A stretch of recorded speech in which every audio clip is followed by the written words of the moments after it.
currently at the zoo, we are having to respond to the avian influenza threat that's all around us, the surrounding states, and then there's been a recent occurrence of one wild bird that has come up with avian influenza in the state.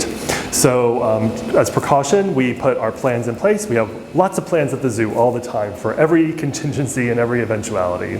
So most of our animals, most of our birds specifically, are indoors typically, and so they're exactly where they've always been, and they can still be seen by the guests for the most part.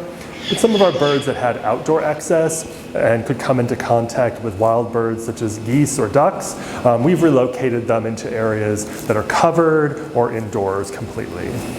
Right now, most of our collection, or most of our birds, are still viewable by our guests, but some of our birds, like our flamingos, have been moved behind the scenes just to give them a little bit more space than where they were indoors at the beginning of this.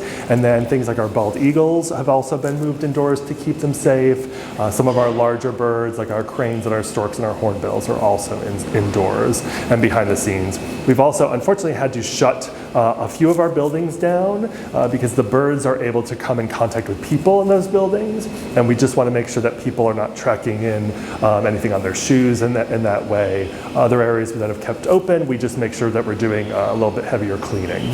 Avian influenza is a disease of birds primarily. It's very rare for any people to have enough contact with birds to have access to the virus itself. So that's not as big of a concern for us.